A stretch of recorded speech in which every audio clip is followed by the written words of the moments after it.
Let's face it, most ancient tombs have been looted at least once. No matter how scary the rumors could have been, most mummies were open too. But one. This is the Bashiri mummy, and it puzzles everyone so much that nobody dares to see what's inside. Meet Howard, but you must know him already if you're into Egyptian history. He's primarily famous for discovering King Tut's tomb back in 1922. But few people know that before this revolutionary discovery, he had probably found another mummy. It happened in 1919, and it goes by several names, either the Bashiri mummy or the mummy of Pacheri, or the untouchable one. Some reports say that Howard stumbled upon the Bashiri mummy in Luxor's Valley of the Kings, just where he would later find Tut's tomb. Despite this find, not much is known about this particular mummy. The reason why it's still unharmed in any way is not because of some superstitions, but because nobody is sure that they can undo what they do if something goes wrong. The mummy is so intricately wrapped that researchers never unfurled it for fear of irreversible damage. The golden rule of anyone who works with antiquities: if you're not sure you can't make it better or preserve it unchanged, do not touch it. History knows many examples of ancient relics ruined beyond repair, say Ecce Homo, or smiling statue restoration. The delicate fabric that covers the mummy's face has this cool design that kind of looks like a pyramid.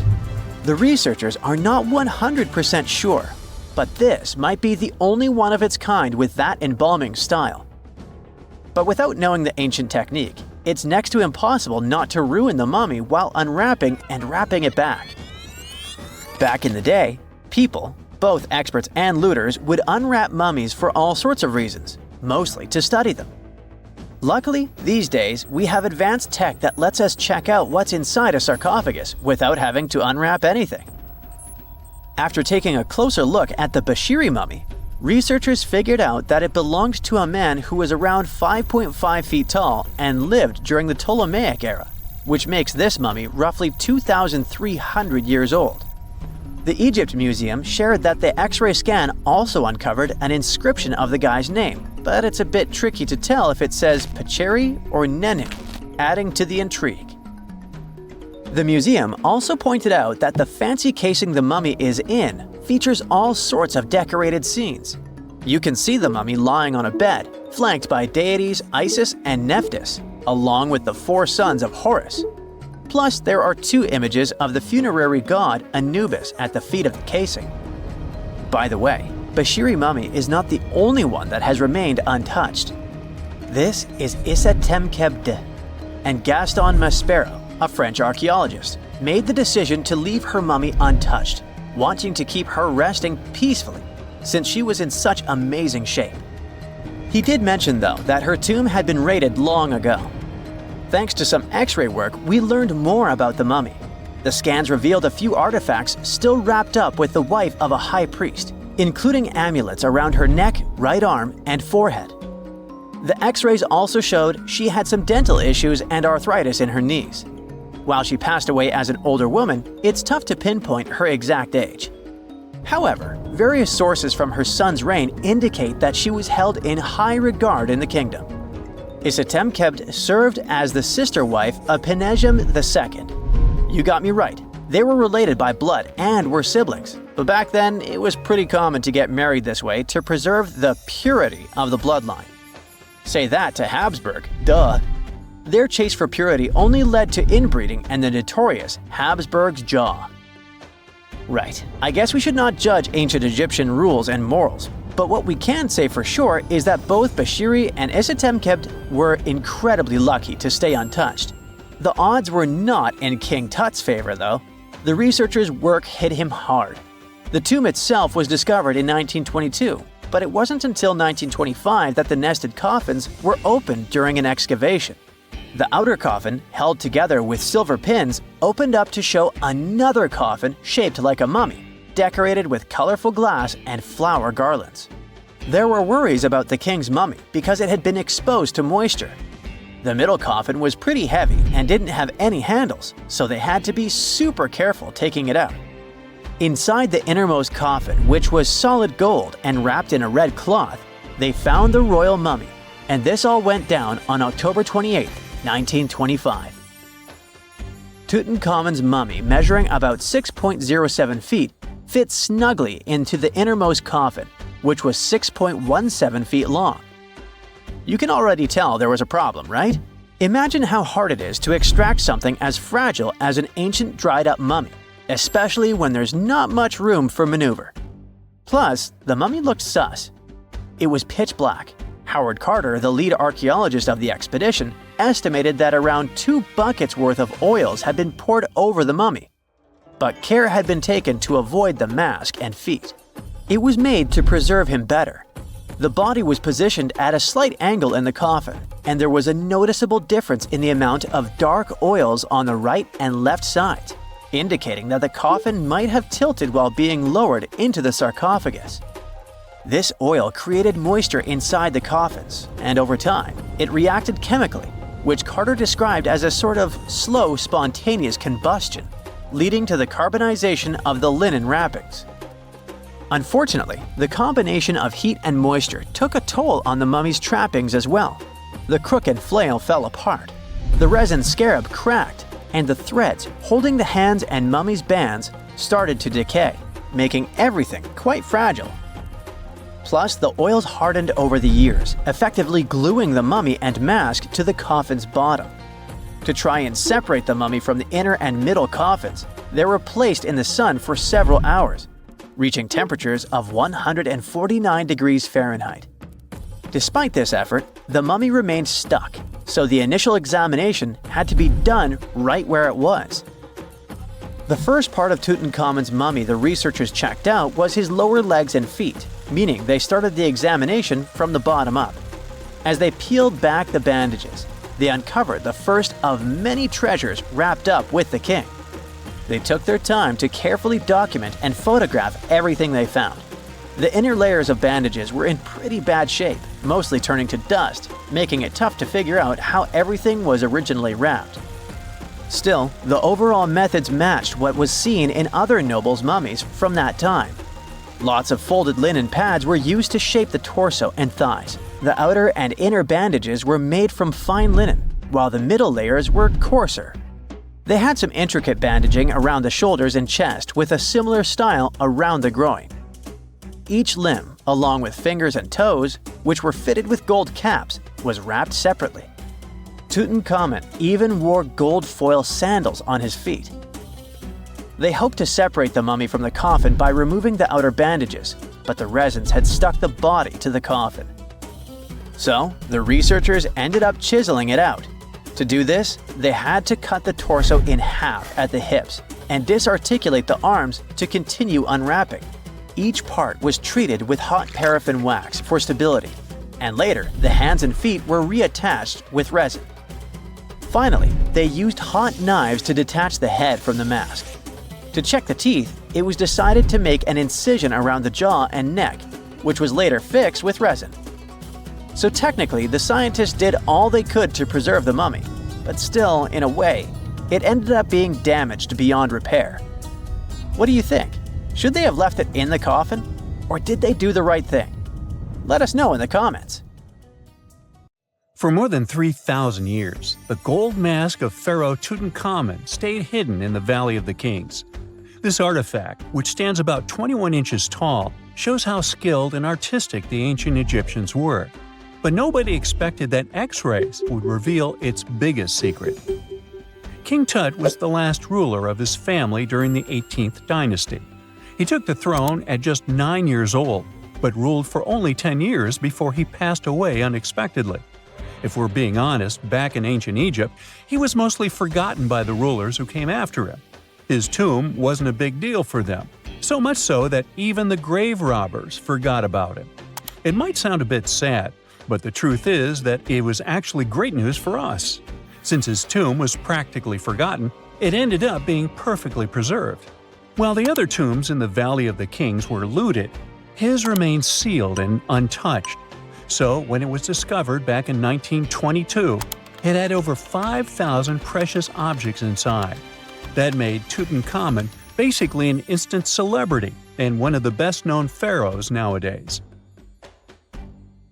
Among the treasures was the most stunning piece, his golden mask. This mask is said to be an exact image of the king's face, or at least it was supposed to be, but we'll get to that later. The purpose of this accurate representation of his face was to make sure that his soul would recognize him in the afterlife and return to his mummified body. In ancient Egyptian beliefs, this would allow him to continue living in the afterlife.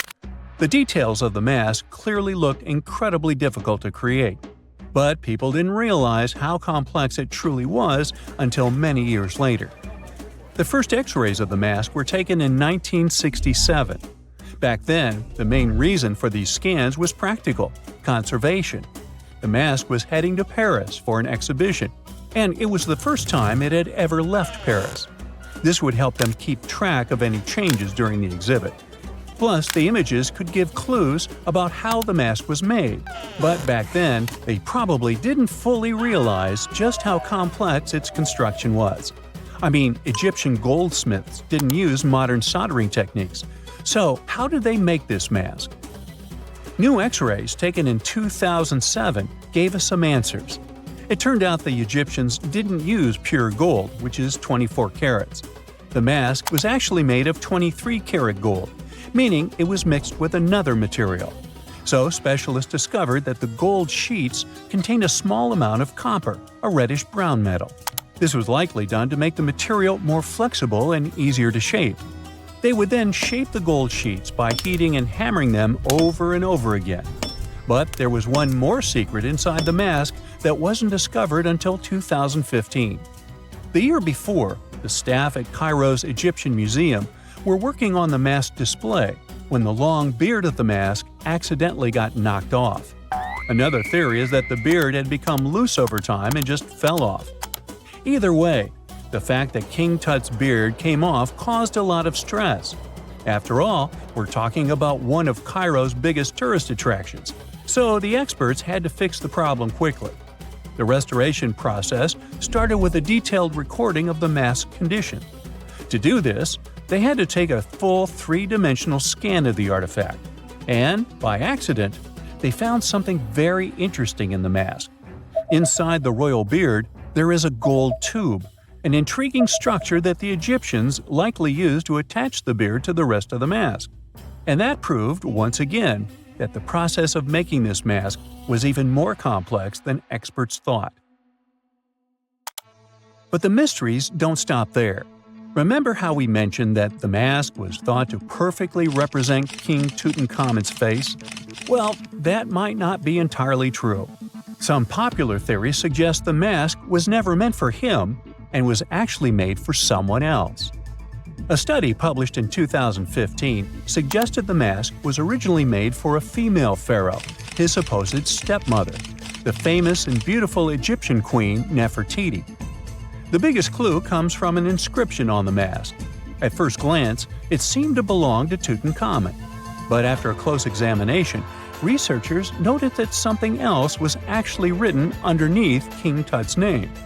The royal name stamp seems to have been altered, and originally it had something written on it that translates to Queen Nefertiti. There is another feature of King Tut's golden mask that was overlooked for years, which adds even more mystery.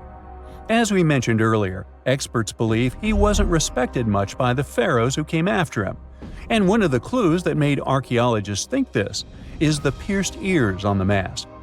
Some researchers believe that King Tutankhamun wouldn't have worn earrings after he was a kid. So, according to their theory, by the time he passed away at 18, he shouldn't have been represented with pierced ears. This could also support the idea that the mask originally belonged to Nefertiti, or maybe to someone who wasn't even connected to King Tut. But the mask isn't the only source of mystery. In fact, his whole tomb is full of puzzles. Recently, historians found a sign that the place where King Tut was supposed to be buried was changed at the last minute. For years, experts wonder why a pharaoh who ruled for 9 years ended up in such a simple tomb. When compared to the grandeur of other pharaohs' tombs, his tomb seemed, well, a bit plain. The idea that a king like Tutankhamun would have such an unremarkable resting place just doesn't match up with the power and importance he must have had in ancient Egypt. So, what happened? Well, apparently, this might have something to do with his successor, Pharaoh I. After King Tutankhamun passed away, researchers believe that I made sure to erase him from Egypt's history. So, one theory suggests that he was probably behind the quick decision to place King Tut's body in a smaller, less impressive tomb. When experts looked at I's own tomb, they found something interesting. There is a large wall covered in painted baboons. This is the same type of artwork found in Tutankhamun's tomb. It seems like the same person might have chosen the artwork for both tombs. Now, the design and decoration of the two tombs are almost identical, suggesting there was a shared hand behind both. But there is one key difference. I's tomb is fit for a king. It's much bigger and more impressive, even though the style and artwork are similar to what you see in Tutankhamun's tomb. So the theory suggests that I decided what went into both tombs. Since Tut passed away unexpectedly at a young age, his grand tomb wasn't finished in time. Normally, pharaohs start building their tombs while they're still alive to make sure everything is perfect. But Tut passed away when he was just 18, so there wasn't enough time. I may have taken advantage of the situation, ordering a smaller tomb for Tut and keeping a larger one for himself. Experts believe this theory explains why Tutankhamun's tomb is so simple and how I managed to wipe his memory from history so easily. But in the end, the story of King Tut's mask and tomb is full of mystery and intrigue. Each new discovery sheds more light on what really happened all those years ago. But one thing is for sure, the secrets of ancient Egypt still have much to reveal, and King Tutankhamun will continue to fascinate people for years to come. When you hear the word mummy, you might get a chill down your spine. That's because most of us associate this word with those creepy characters we've seen in some scary movies. But in reality, mummies have helped us understand a lot about ancient civilizations, their rulers, and about how people used to deal with losing their loved ones. The people most famous worldwide for their mummies are the ancient Egyptians. They believed that some sort of existence after passing away was possible, if certain conditions were met. That's why they insisted on preserving the human body through the process of mummification and placing the mummy in a furnished tomb, kind of like giving it a fully functioning apartment of its own. Why did they believe in this? Well, because they were deeply connected to their natural environment for the most part. They saw the natural cycles around them, like how the sun rose every day, followed by the moon, or how new life was always sprouting from plants, even after they had wilted away. They also believed that the powerful spirit Osiris, who represented the cycle of passing away and resurrection, played a role in this process. To prepare for the afterlife, the ancient Egyptians followed certain rituals, like mummification, which involved using materials like honey, resins, and incense to preserve the body. There's no other mummy more popular than that of King Tut. He was a young pharaoh who ruled over 3,000 years ago in Egypt. The problem with discovering ancient royal tombs is that most of such burial sites were previously robbed. People knew ancient rulers had been left with many valuable belongings, so those locations became vulnerable to thieves. When King Tut's tomb was opened in 1922, people were excited because it had not been robbed, like many other previously discovered royal tombs. That's how well hidden it was. Inside, his mummy was encapsulated in a total of 3 coffins, including one made of gold. The objects found in his tomb showed us what ancient Egypt was like, and studying his mummy also helped us learn about the culture and practices popular at the time when he passed away. We also learned about his family by looking at his DNA. Scientists were able to discover that he had had a disease called malaria and a problem with his foot that might have made it hard for him to walk. Ramses II was another pharaoh in Egypt who ruled for 68 years, which was quite a lot back in the day. He was known for his expansion campaigns and building projects. Many objects from his time as a ruler still exist today, including a large statue of him. Ramses II was about 6 feet tall and lived to be about 90 years old. After looking at his mummy, scientists concluded that he may have had a medical condition that affected his spine. Now, remember those thieves I mentioned before? They are probably the reason why Ramses II ended up in a plain coffin in a secret collection of royal mummies at Deir al-Bahari, which was rediscovered in 1881.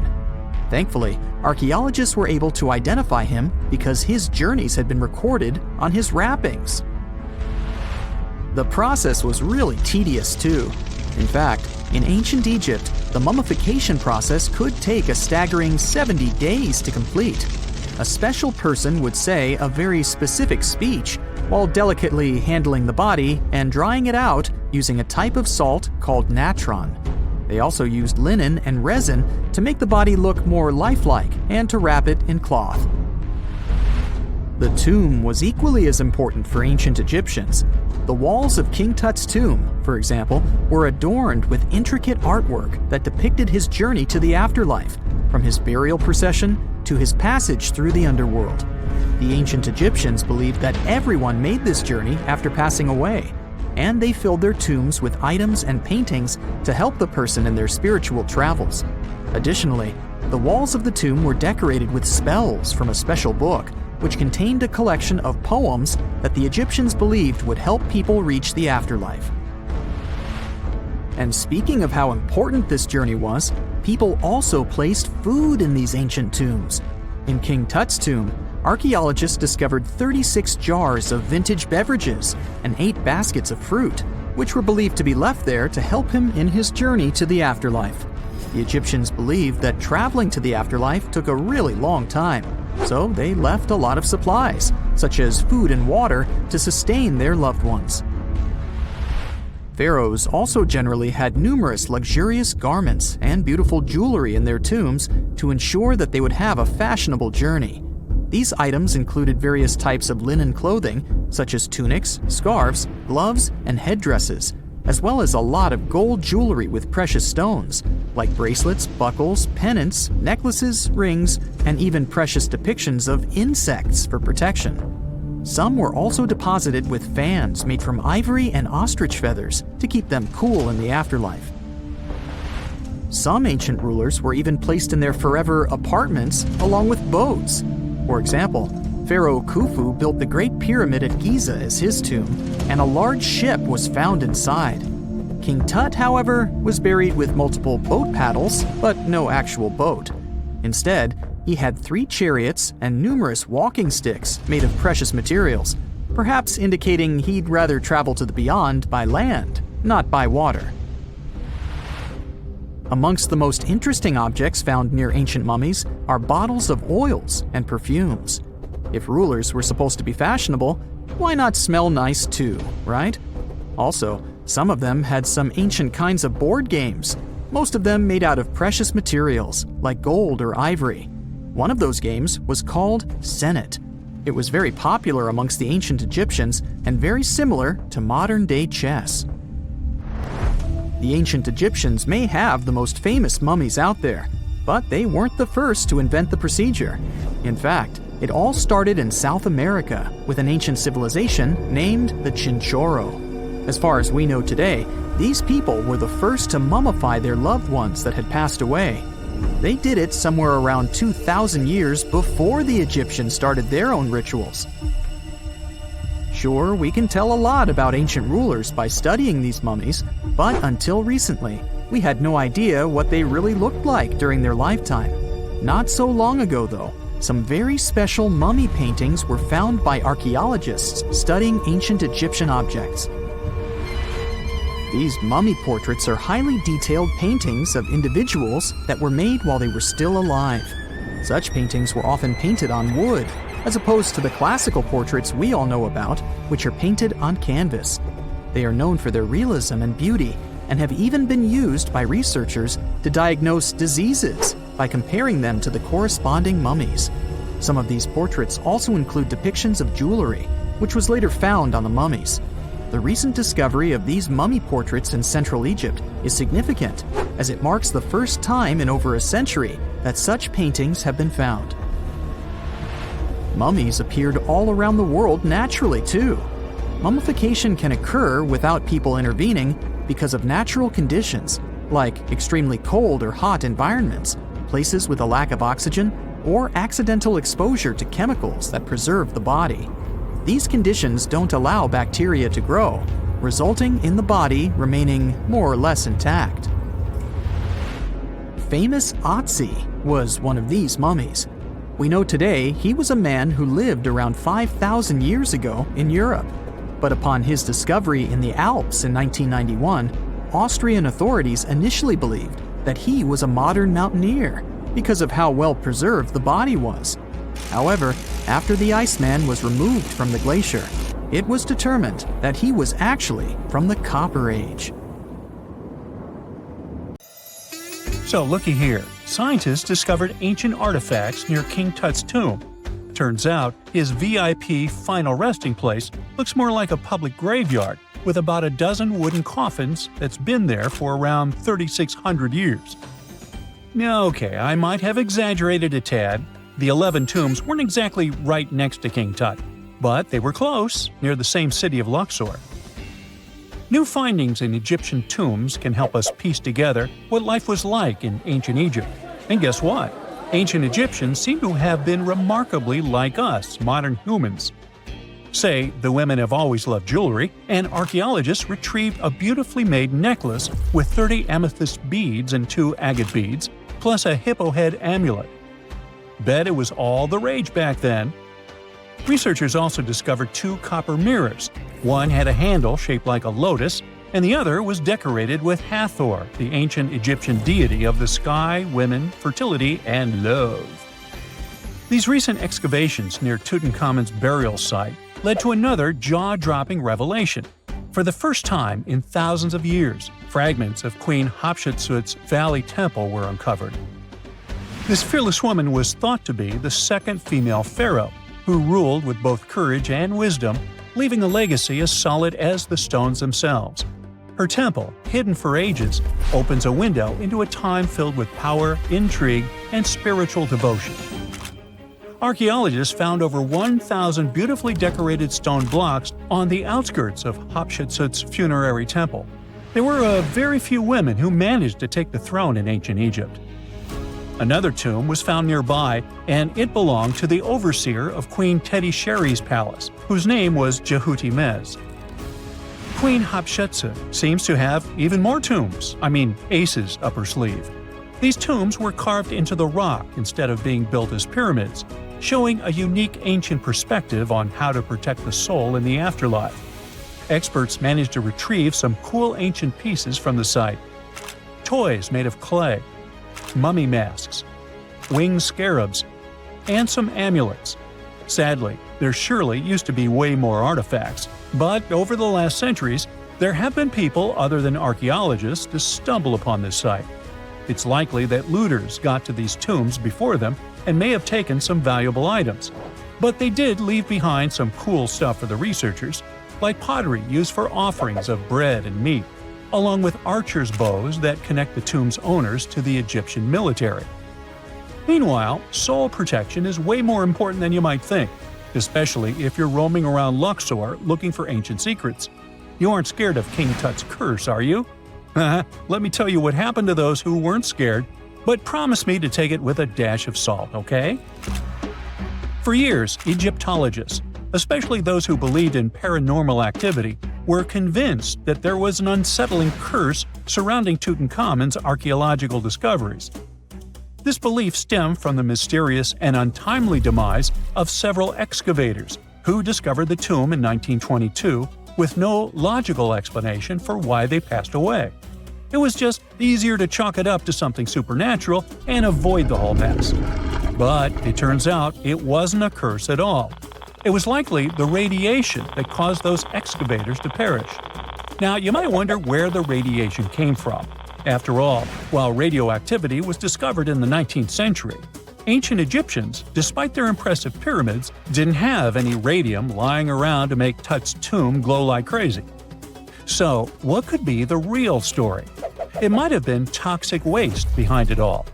Toxic levels of radiation from uranium and hazardous waste have been lurking inside the tomb since it was sealed over 3,000 years ago. The burial chamber of Tutankhamun's tomb reportedly has such high radiation levels that anyone who steps inside could easily end up with a fatal dose of radiation sickness or an incurable condition. By the way, you can have a somewhat similar level of radioactivity if you don't get rid of those moldy dinner leftovers you left to perish in your fridge a month ago. But this radioactivity isn't exclusive to Tutankhamun's tomb. Ancient Egyptian artifacts discovery is rewarding yet dangerous due to unusually high radiation levels in Old Kingdom tombs all over Egypt. Geiger counters have detected radiation at 2 sites near the Giza pyramids, and radon, a radioactive gas, has been found in several underground tombs in Saqqara. Interestingly, experts believe that the builders of these ancient tombs were aware of the toxins, as some eerie warnings were carved into the walls of many tombs. One inscription ominously declared, "They that break this tomb shall meet their end by a malady that no doctor can diagnose." Other ominous phrases like "forbidden," "due to evil spirits," only added to the fear that supernatural curses haunted these ancient sites. Ominous signs have stunned archaeologists since forever, but the fear grew even stronger a century ago with the mysterious passing of Lord Carnarvon, who funded King Tut's excavation in 1922 and reportedly explored the treasure-filled rooms, along with several others who entered the tomb. Arthur Weigall, another British Egyptologist who was present at the tomb's opening and is credited with starting the curse myth, passed away young when he was just in his 50s in 1934. Chances are the condition that made him pass was connected to radiation. In total, 6 out of the 26 people who were there when the tomb was opened met their end within a decade from various causes. Not only X-ray exposure, those reasons include asphyxia, stroke, heart failure, pneumonia, and even poisoning. Well, isn't this getting a little grim? There was one guy who opened the tomb and somehow managed to avoid the infamous curse, Howard Carter, or so it seemed. Some folks pointed to his survival as proof that the curse wasn't real. After digging up the tomb, Carter published several books on the topic and shifted gears from archaeology to dealing in antiquities for various museums. Despite dodging demise or injury, rumors swirled about how the curse may have impacted him in other ways. One of the big stories linked him to Lord Carnarvon's daughter, Evelyn. Some said he was madly in love with her, but she married someone else, so he chose to stay single. Others claimed they had an affair while she was in Egypt, which ended when her father passed away and she left the country for good. However, there wasn't much evidence to support these stories. Evelyn was just 6 when they met, and they remained friends until his last breath. She was even one of the few attendees at his funeral, but denied any romantic involvement, saying they weren't that close. A year after the revolutionary discovery near King Tut's tomb, Evelyn married politician Sir Brograve Beauchamp and had a daughter. That same year, Beauchamp toured the tomb with his parents, guided by Carter himself. Carter never married and, aside from those posthumous rumors about Evelyn, had no other romantic connections. While the curse adds an intriguing twist to his life story, his tendency to keep relationships at arm's length was evident long before the tomb was opened. It seemed Carter just wasn't a people person. In 1939, after battling a serious illness, he ultimately succumbed to fate. He was 64, which was a pretty common life expectancy in the UK back then, so no one really thought it was off and linked it to an ancient curse. When he passed, it turned out he had several artifacts from Tutankhamun's tomb in his London apartment, which were eventually sent back to Egypt, marking what some viewed as the curse's end. Who knows? Maybe if he hadn't had all those ancient souvenirs at his place, he would have lived way longer. But all the other demises might seem off. The curse theory was likely fueled by some strange events during the excavation. Carnarvon got a mosquito bite that became severely infected, and around the time they opened the tomb, Cairo experienced a bizarre power outage and a freak sandstorm. Back in England, the Earl's dog, Susie, managed to escape from Carnarvon's house and began barking frantically at seemingly nothing. At least that's what the staff and family saw.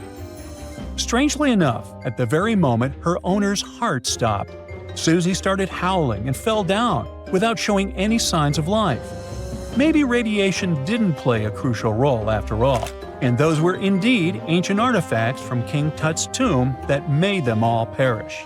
Spooky, huh? A gruesome discovery took place in Egypt some years ago. You want to hear about it? 16 human hands, carefully buried in 4 eerie pits. They didn't look too much like human hands at first, since they were abnormally large, but they were.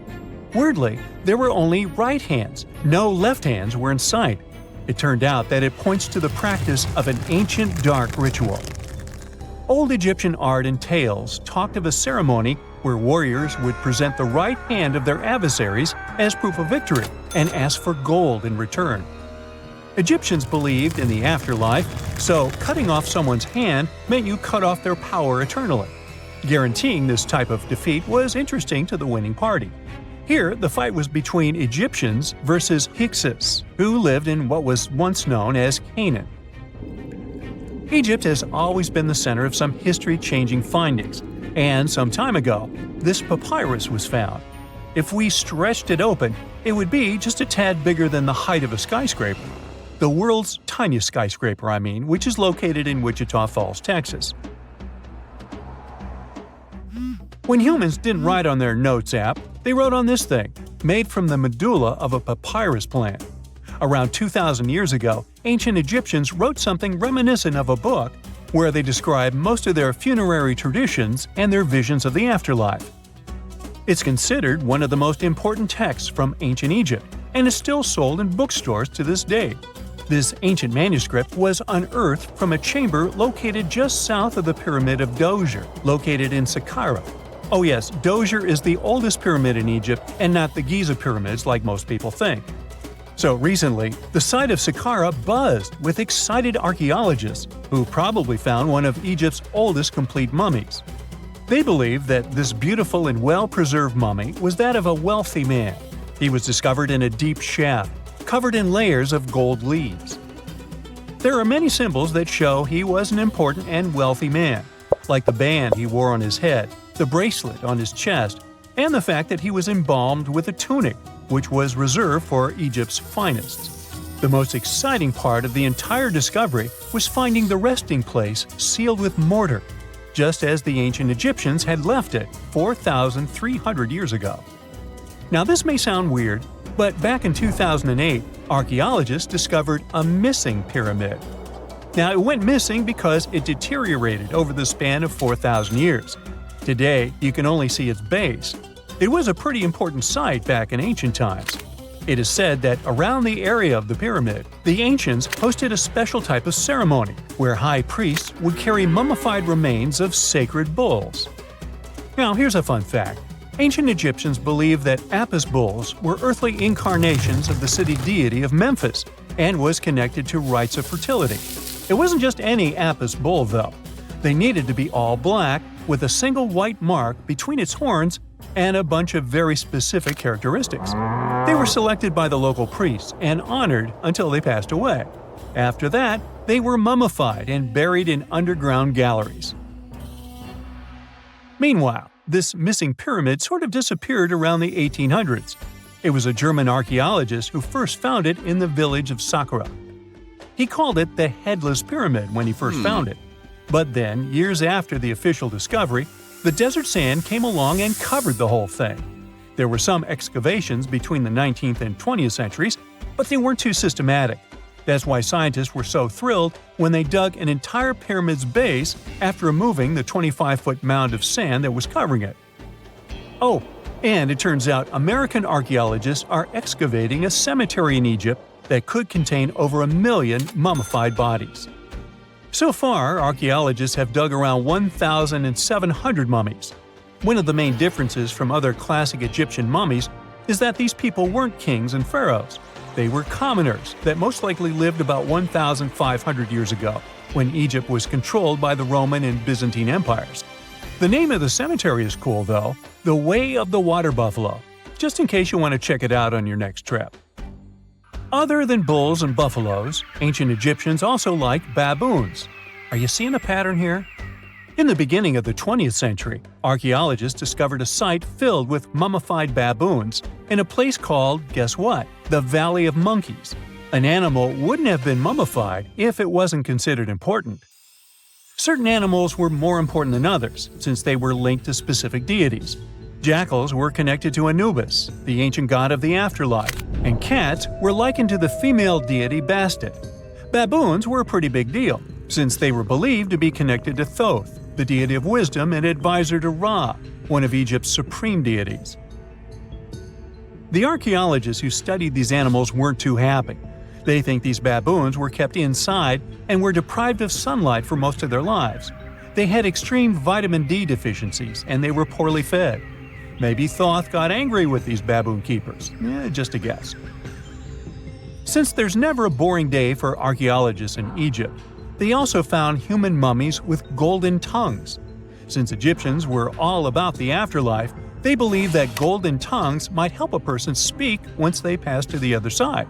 I mean, it's a long shot, but hey, why not? Some of these mummies were placed in wooden coffins with goods, such as necklaces, pottery, golden artifacts in the shape of lotus flowers, and scarab beetles, and iPhones. Just kidding. A new temple was also unearthed recently in Egypt. Scientists believe it was dedicated to honor Zeus Cassios.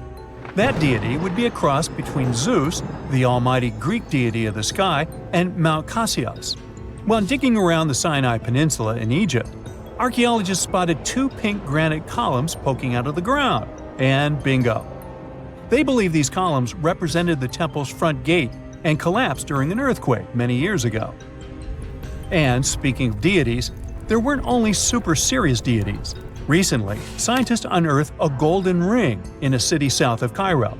No, Frodo, it's not magical. It was a normal gold ring, but it had the depiction of the deity of fun, officially named Bes. This deity is often described in sacred texts as a happy chubby dwarf. Today, many tattoos we get are sorta deprived of any sense and are made of aesthetic purposes only. In ancient Egypt, though, women would get tattoos as a token of protection for childbirth. That's what scientists think, at least. Around the Nile region, scientists found some mummies that had well-preserved tattoos, which is a rarity since the skin deteriorates so easily. 2 of these women tattooed their lower backs, and the drawings were simple. They were mostly pictures, including that same chubby dwarf we just talked about, Bes.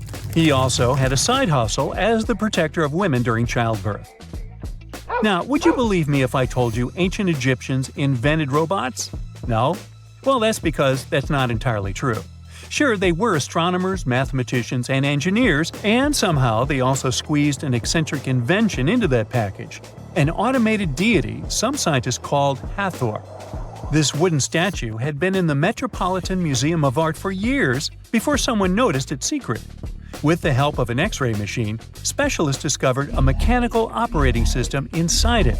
The pulley-like axis goes from the statue's shoulder to her left leg. When the system rotates, the statue raises and lowers her hand. Hey, pick me! I got my hand up here. Archaeologists have been studying Petra in Jordan for 200 years, and in 2024, they found something they had never seen before. It's a tomb with at least 12 complete human skeletons and artifacts that are over 2,000 years old right in front of the treasury. Bronze, iron, and ceramic items were placed with the deceased, which shows how people honored their loved ones when they passed away. It's a rare chance for scientists to learn more about the Nabateans, an ancient group of Arabian nomads who built Petra.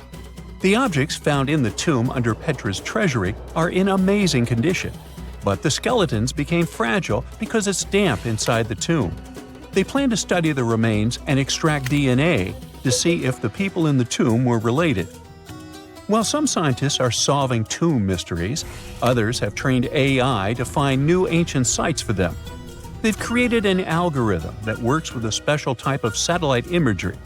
This technique uses radio waves that can peek under things like sand, soil, and even ice to find hidden objects. AI will help search a huge desert on the Arabian Peninsula called the Empty Quarter for archaeological treasures. The lead scientists of the experiment trained the algorithm to recognize hidden locations using data from a site they had found before.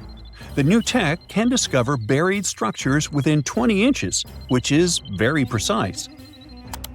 Another groundbreaking tech, LiDAR, which means light detection and ranging, helped archaeologists reveal new hidden cities all around the world. LiDAR can see big structures beneath layers of vegetation and map even subtle changes in ancient landscapes. They use it to scan large areas from a small plane flying over places that aren't so easy to study from the ground, like dense jungle. In 2024 alone, they found new Maya settlements in southern Mexico, gardens, roads, and rivers in Ecuador's Amazon rainforest, ancient ruins on the Pacific island of Tonga, and the remains of 2 medieval cities along the Silk Road route in Uzbekistan. Maybe some smart technology can also explain what Marge Simpson is doing on Earth in an ancient Egyptian tomb from 3,000 years ago. The drawing, featuring a woman with yellow-colored skin, a blue crown, and a green outfit, is alarmingly like the famous cartoon character. If you don't see a resemblance here, I hope you'll at least enjoy an amazingly well-preserved necklace with amethyst and agate beads. It's from another recent find from Egypt, an ancient tomb with 11 sealed burials near Luxor. Archaeologists also found 2 copper mirrors, one with a lotus-shaped handle and the second with a unique design of the deity of the sky, women, fertility, and love in ancient Egypt. The hair of the figurine was originally made from almost 4,000 mud beads. Another awesome find from 2024 is an ancient Greek shrine with intact burials, a sarcophagus, and plenty of gold inside. They think it was built before the year 300 before the Common Era, and the marble lions, also found inside, were made from the same marble as the Parthenon in Athens. Greece is so full of ancient treasures that the city of Thessaloniki will house around 300,000 of those artifacts in their new subway system. Meanwhile, archaeologists in France have found a monument unlike any other, and they can't figure out what it was used for. It's direct proof that people used to live here between the Neolithic and the early Iron Age periods. The coolest part is a monument made of 3 unique shapes that fit together like puzzle pieces. Some gravel found in the monument could mean there used to be a wooden fence called a palisade. People who built it probably used it for protection or decoration. The team studied the layers of soil around the monument to learn more about its origins. The only tools found so far were sharp flint stones, not the cartoon characters, which were used during the Neolithic period. The next step will be radiocarbon dating to figure out exactly how old the site is. Now, the oldest saddle ever found so far was found in the grave of a woman near the edge of the Taklamakan Desert in northwest China. This saddle is the oldest ever discovered. It was crafted from pieces of leather that were sewn together and stuffed with straw and animal hair to make it soft. Now, normally, things made from natural materials like this don't last very long because they rot or fall apart. But the Taklamakan Desert is so dry that it helped preserve the artifact. The herdswoman who used the saddle was buried in her full riding attire, so this proves that not only men used saddles and took part in herding and traveling. Now let's shift to Guatemala, where an ornate jade mask made by the ancient Maya people was waiting for centuries to be discovered. Scientists use radiocarbon dating to figure out the age of the mask. They believe the mask may represent a Maya storm deity, a powerful figure in their mythology. These kinds of masks were often made to honor Maya royalty, and they were placed in the tombs of kings and queens when they were buried. The king's tomb was also decorated with carvings made using tools crafted from volcanic obsidian. After 15 years of searching, scientists may have finally figured out where the altar stone of Stonehenge comes from. They compared the tiny minerals inside the altar stone with rocks from many places in Wales and England and ruled out lots of spots. Then they found the perfect match with a place in Scotland, more than 466 miles away from Stonehenge. This area might even be Orkney, a group of islands in the far northeast of Scotland where a lot was going on during the Neolithic period. The big question now is how ancient people moved such a massive stone so far. The altar stone is over 16 feet long and weighs more than 6 tons. The new theory is that they might have used boats to carry it across the coastline and rivers. Once it was close to Stonehenge, they theoretically dragged it across the land using wooden sleds, ropes, and a lot of teamwork. Meanwhile, in the north of France, an ancient home popped to the surface during the construction of a new house. It turned out to be a luxury urban house for the elite from the 2nd century of the Common Era. The inside of the house was destroyed by a fire, but under the destroyed layer, there are beautiful, real-size fresco paintings. Turkish archaeologists unearthed the arm and foot bones of elephants that lived around 9 million years ago. They also found fossils of early horses, giraffes, and even saber-toothed cats. They've already identified 43 distinct types of animals from this site and collected more than 4,000 fossils. One more cool find from Turkey is a 64,000-year-old workshop inside Enkaja Cave. It looks like people used it for 24,000 years non-stop. There are some tools inside, like flakes and blades, which were made inside the workshop. In eastern Turkey, a farmer accidentally found a 1,000-square-foot mosaic from the late Roman or early Byzantine period just beneath the dirt. Experts say it's a one-of-a-kind thing from this region, and it's still in one piece after all this time. The pattern shows dozens of trees, plants, and animals that were found in ancient Turkey. There could be more treasures in the area, so they plan to keep digging.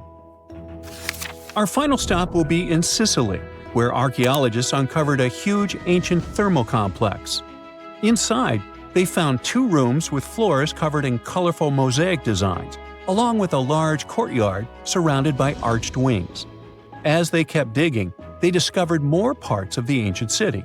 They found new roads and the remains of a huge complex, along with stretches of old stone walls that were part of the city's fortifications.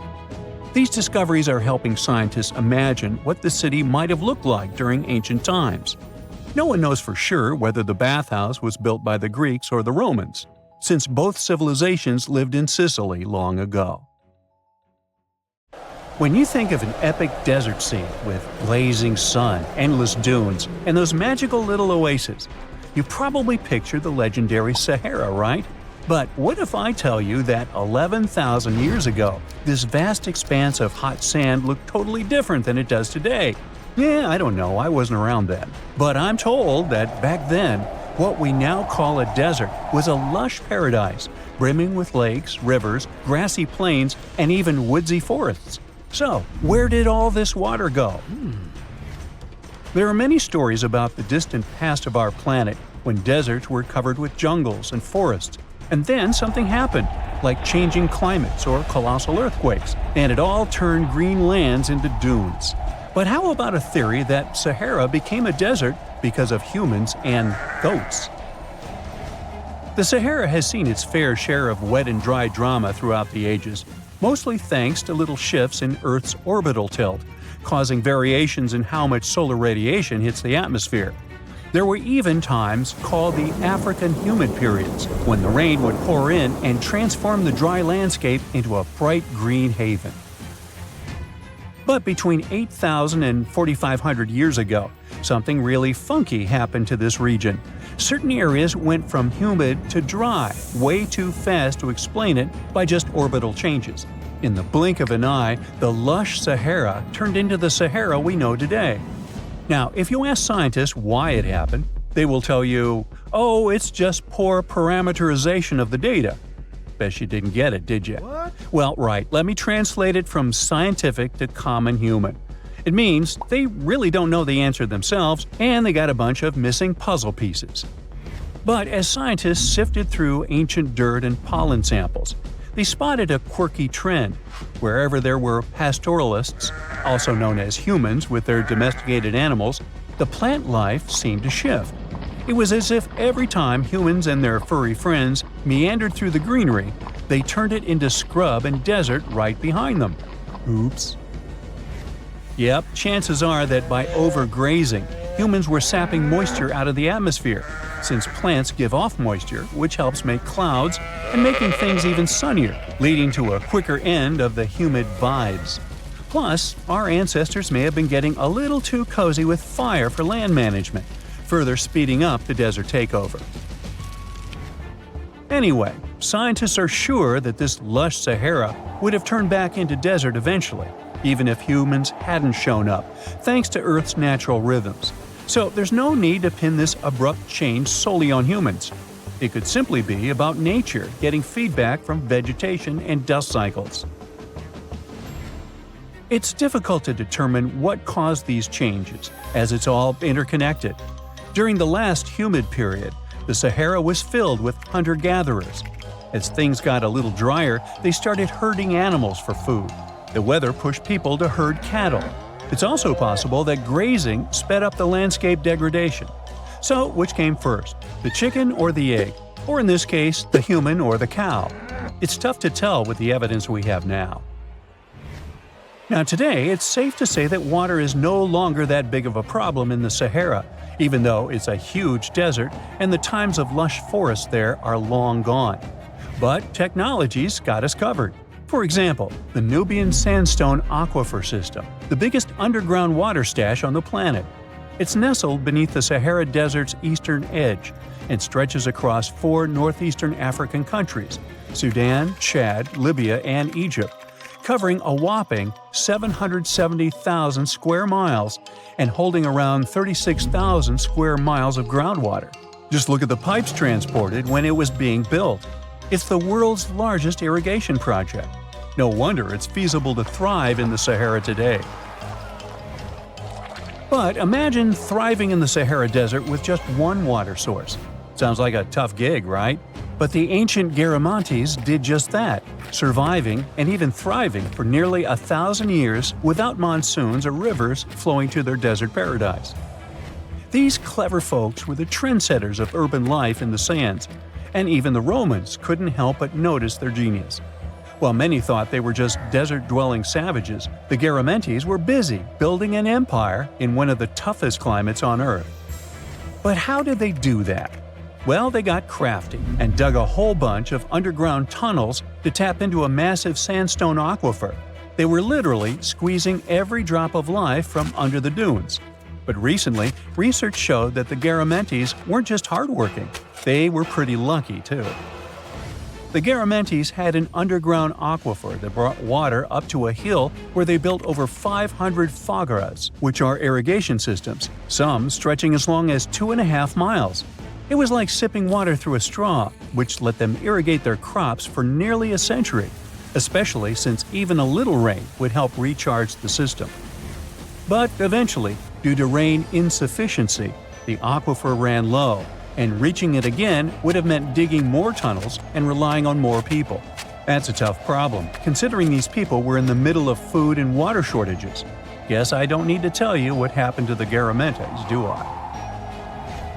The fall of the Garamantian culture might be linked to several factors. It may have been due to climate changes, or they may have simply used their water resources too much. Back in the day, the Sahara Desert was actually fertile agricultural land, thanks in part to the cool irrigation system the Garamantians created. But since fossil water isn't something you can replenish over time, the groundwater levels dropped pretty low. This likely played a big role in the kingdom's decline by the late 7th century CE. That sounds like someone who hit a lottery jackpot, used up all the money, and went back to their original not-so-cool job once the bank account got fully drained. Oh, by the way, even if the Garamantes left some secret wisdom messages for us, the chances are we'll never get what they wanted to tell us. Nobody really knows what language they used, and their texts are nearly indecipherable to us today.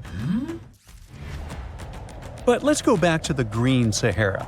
So it transformed into a desert about 4,500 years ago. But today, we can understand how people lived in those times in the Sahara thanks to natural parks in Africa that have the ultimate outdoor art gallery. There are well over 15,000 ancient paintings and carvings depicting everyday life from around 11,000 years ago. However, if the carvings aren't enough for you and you feel like visiting an actual green desert, All you have to do is book a flight to California. One of the most beautiful phenomenon in the world, the super bloom, takes place here. Look at all these colors: orange, green, pink. It's a miracle. Wildflowers bloom right in the middle of a hot desert after several years of rainfall in dry places. It's such a bright and colorful landscape that super blooms can be seen from space. This rare phenomenon can be observed in other arid places and deserts in western and southern Africa, Western Australia, and Chile. In all these places, the weather is very hot and dry in summer. Mild humid air comes in winter, and this is the ideal environment for mass flowering. Flower seeds that lie in desert sands can wait for decades before starting to produce flowers. When the hot sun destroys all the weeds and grass, and the rainfall becomes enough to moisten the soil, the seeds are kind of like, well, okay, now it's our turn to play a big game. And then hundreds of thousands of tourists come to take photos and post these beautiful pictures on social media. And this, unfortunately, is one of the main dangers for flowers. Therefore, if you find yourself in a place like this, don't pick the flowers and don't trample on them. Stay on the path, don't litter. Take only pictures and leave only footprints. You get it? Good. Imagine you've booked a tour through the jungles of Costa Rica. All of a sudden, you stumble upon a huge stone sphere, nearly the length of a king-sized bed in diameter. How on earth did it end up there? And what does it symbolize? You immediately ask your guide. He's not as amazed as you are and tells you that there are actually several hundreds of them scattered across the south of the country. The mysterious stone spheres don't have an official name.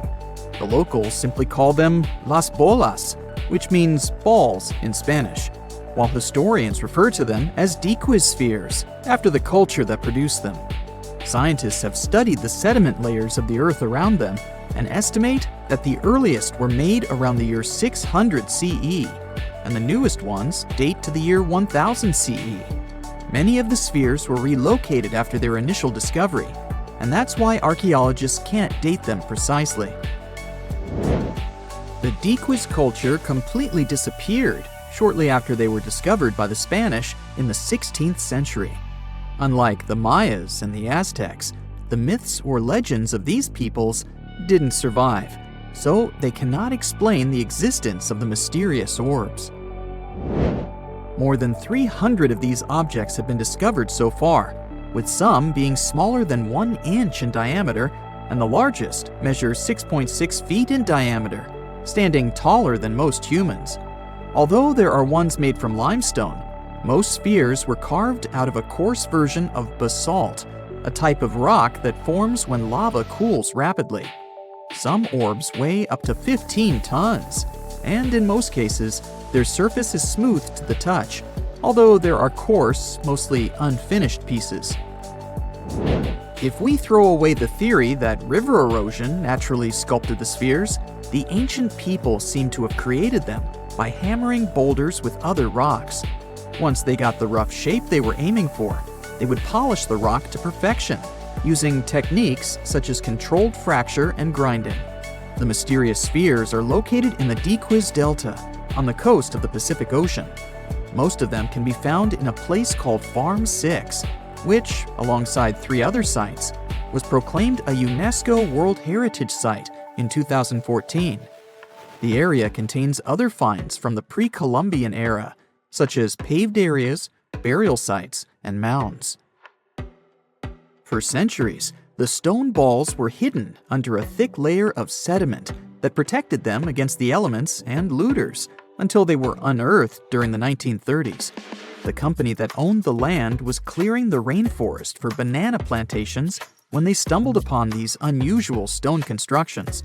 Some were damaged by bulldozers, and some by workers trying to pry them open, as they believed there was gold hidden inside. It took a while before the authorities intervened to stop further damage to the finds. Doris Stone, the daughter of an executive of the company that owned the land, was the first to study the spheres. In 1943, she published an article in a leading American archaeological journal, turning the world's attention to the orbs. Expeditions soon followed, and archaeologists were immediately able to determine that the stone formations were human-made, probably created by the ancient indigenous population of Costa Rica. To this day, no one has been able to fully explain their function in a scientific way. It means there's still room for some wild theories about the sphere's origins and true purpose. The most popular theory in the scientific community is that the stone spheres served as decorations and status symbols, as many of them were found near the houses of chieftains. Local tribal leaders were also laid to rest with some of the smaller balls, so these stone formations were definitely associated with power in some way. Chiseling a boulder to perfection involved a lot of labor and planning, and only powerful individuals could afford it at the time. The other popular theory is that the boulders were used for astronomical observations. Individual spheres represented stars or planets, like a primitive map of the night sky. Since they were perfectly round, it was easy to roll them around. Before the jungle engulfed them, the area where they were found was a flat alluvial plain, ideal for rolling large boulders around. Another version of this theory suggests that the stones were used as boundary markers, much like modern border stones, which are also mostly made from stone. Finally, legends from other tribes that lived in the area tell of how the spheres were cannonballs that the deity of thunder used to drive away the deity of winds and hurricanes. We still don't know the original purpose of the Costa Rican spheres, but they remain an important part of the country's national identity. The National Museum in the Costa Rican capital, San Jose, has 6 of them in its courtyard. Many other spheres have become prized garden decorations for wealthy Costa Ricans. There's even one at Harvard University. More than a millennium after they were created, the mysterious stone spheres of Costa Rica are still associated with power and wealth. In terms of numbers, the stone orbs are not perfectly round. They are rated as nearly perfect, at 96% spherical in shape. And while even that is pretty impressive, the spheres of Costa Rica are not the only ones of their kind. Nearly a decade ago, workers came across mysterious giant stone spheres deep underground in a coal mine in northern Asia. The surface of the spheres, which measured a little over the length of a human footstep in diameter, was unusually smooth, and people tried to explain it somehow. Some were certain they were out of this world, and others suggested the spheres were actually petrified dinosaur eggs. Scientists quickly put an end to further discussion, as it turned out that the mysterious spheres were concretions. Those are rock formations that take millions of years to form deep underground. Think of a pebble that picks up snow as it rolls down a hill. That's how concretions are made. Groundwater, rich in sediment and minerals, flows around the sediment, slowly shaping it into a perfect orb. The process is quite common in nature, but most concretions are fairly small. The spheres found in the coal mine grew to their size in the mineral-rich ground, and they were big enough to get the press and the general public interested. Another possible case of concretions is the massive stone spheres found in the Visoko Valley in Bosnia. Samir Osmanagic, better known as the Bosnian Indiana Jones, was the first to explore those objects about as wide as the length of a London bus. He believes the stone spheres were carved by a lost civilization that lived in the area 1,000 years ago. The reddish color of the orbs, though, is proof to geologists that they are indeed concretions, rich in iron content. The Moki marbles, found in rural Utah, are similar in color to the Bosnian spheres. These tiny concretions are the size of toy marbles and consist of a sandstone core and a shell made out of hematite, an iron ore. In South Africa, miners have come across Klerksdorp spheres, which are similar in shape and size to Moki marbles. The only difference is that these ones formed inside volcanic sediments and ash. The most intriguing among human-made tiny spheres are probably the orbs found on several Greek islands. Scientists discovered 700 stones smaller than golf balls near the Bronze Age site of Akrotiri on the island of Santorini. They believe that the finds were between 3,600 and 4,500 years old. When they compared all the stones' variations in size and color, the archaeologists concluded that these enigmatic stones could have easily been the oldest board game ever made. With the help of artificial intelligence, scientists are now trying to work out the rules of this game. There are countless doors all over the world that haven't been opened for decades, and even centuries. The question is why? It seems that nowadays you can open any door you want. The truth is that some doors were sealed for a grave reason.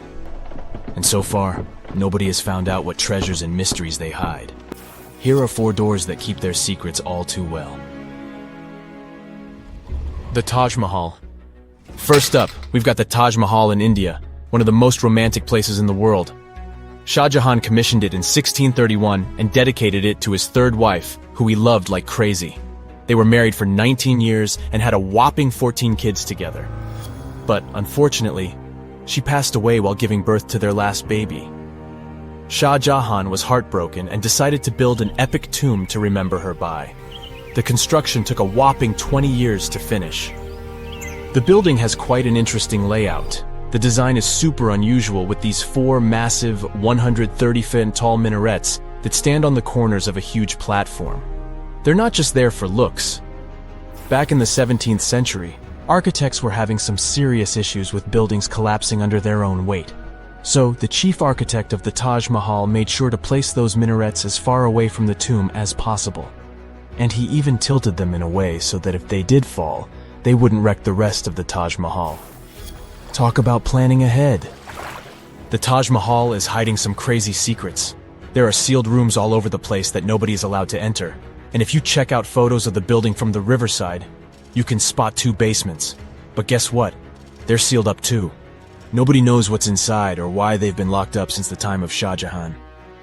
Apparently, there's a good reason why those rooms are off limits. Some researchers think that they were built using marble, which turns into a different substance called calcium carbonate if it's exposed to carbon dioxide. And when that happens, little bits of marble start chipping off like crazy. To make matters worse, there's no air flowing into these rooms. That means that if too much CO2 builds up in the basement, the 4 minarets could collapse. But wait, there's more. Some people think that the body of Shah Jahan's wife can be found in one of these sealed-up rooms in pristine condition. Why not? Who knows what the mysterious rooms might keep? The Great Sphinx of Giza. The Great Sphinx of Giza is shrouded in mystery. It's not just the largest monolith statue in the world, but it's also a hybrid creature with a woman's head and a lion's body that originates from Egyptian and Greek mythology. It's also very ancient. It's estimated to be around 4,500 years old. The construction of this marvel took about 3 years and required 100 workers, who were not slaves and were treated with delicacies like sheep and goat meat. It is also thought that it used to be much more massive than it is now. Archaeologists found huge stone blocks and abandoned toolkits near the site. However, the real secrets of the Sphinx lie underground, near its paws. A group of scientists used a seismograph to detect 2 hidden chambers beneath the Sphinx's paws. Some people think that these rooms might be the legendary Hall of Records, which holds ancient scrolls revealing the secrets of the universe. I mean, that's way cooler than any library I've ever been to. Rumor has it that the Egyptians even had info on Atlantis stashed down there, which is like a super old version of a conspiracy theory. Unfortunately, we can't go on an adventure to check it out just yet. The chambers presumably have 2 entrances, but both remain sealed. The researchers haven't yet received the green light to check out their theory. Let's hope they won't keep us in suspense forever. Sri Padmanabhaswamy Temple. This temple is located in the beautiful state of Kerala in India. This temple is famous for more than just its breathtaking beauty. Underneath the temple there are 6 vaults, creatively named A, B, C, D, E, and F. The enormous iron doors to these chambers add to the mystery of what's behind them. A few years back, the authorities decided to open these vaults to the world, But it wasn't an easy task. You can't just open the doors and enter the vaults. It required a lot of work. It took them a while, but finally, in 2011, they opened 5 of the 6 chambers. And guess what they found? Tons of treasure. Bags of gold, precious gemstones, and priceless diamond jewelry. The estimated worth of everything found in the vaults is a whopping $1 trillion. It's like the temple was the real-life inspiration for Aladdin's Cave of Wonders. But wait, I said 5 of the 6. What happened to the last one? Vault B has remained closed, but not for lack of trying. They simply didn't manage to open it. There is even a belief that it's fatally cursed. Legend says that only a saint or sage can break the curse by chanting a specific mantra. But no one has been able to do this yet, presumably because we don't have saints or sages at our disposal. There is also rumor that in the 30s some temple invaders tried to enter Vault B to do some good old looting. But they never reached their target. Apparently terrible snakes materialized out of nowhere and chased the gang away. But of course, this is just an urban legend, and there is not proof of that. However, it is said that the Auditor General dealing with the temple claimed that Vault B had been opened at least 7 times since 1990, and nothing bad happened to anyone who entered. Who knows? Maybe we should send Indiana Jones to check it out. The First Emperor's Tomb. Deep under a hill, completely undisturbed and surrounded by dangerous traps, lies an ancient 2,000-year-old tomb. It belongs to Qin Shi Huang, the first emperor of China. He was born in the Qin state and became king when he was just a boy. But when he grew up and gained full power, he united the warring states ancient China was divided into by conquering them. After that, he created the Qin dynasty. When he died in 210 BCE, they buried him deep underground in a massive tomb. And when I say massive, I mean massive! Back in 1974, some farmers in Xi'an, China, stumbled upon something strange while digging a well, a huge terracotta soldier. This discovery led to an extensive archaeological dig that has continued for over 40 years, revealing a collection of thousands of clay soldiers. The unique thing about these soldiers is that each one has its own unique features, from hairstyles to facial expressions. It's believed that there could be up to 8,000 of these soldiers, but only 2,000 have been found so far. Interestingly, the central tomb, which is believed to be the resting place of the emperor, is still untouched. In ancient records, there are references to a vast underground city that the emperor built, complete with scenic towers, palaces, and whatnot. Sima Qian, a Han Dynasty historian, wrote that the tomb was adorned with treasures and had space for hundreds of officials, but the lack of technology to properly examine the site is what's holding things up. Qin Shi Huang was surrounded by liquid mercury in his tomb, with 2 of the streams representing the major rivers of China, Yellow River and Yangtze. The ancient Chinese believed that mercury could provide immortality, but it could have also caused the emperor's death since he regularly took mercury pills to prolong his life. The dangerous levels of mercury contamination in the soil near the tomb are the main reason why scientists are reluctant to explore it. It could be very dangerous both for people and for the environment. Now, if I had to choose which door to open, I'd probably go for the one that doesn't lead to a tomb surrounded by poisonous mercury. Call me crazy, but I'd like to avoid any potential health hazards. Imagine discovering an ancient city without leaving the comfort of your home. In 1963, a man in the Nevşehir province of Turkey did exactly that. He was renovating his house. He knocked down a wall in his basement and found a mysterious room. He continued digging and saw a tunnel. This is how Derinkuyu Underground City was found. Derinkuyu is one of the deepest multi-level underground settlements of Cappadocia and in all of Turkey.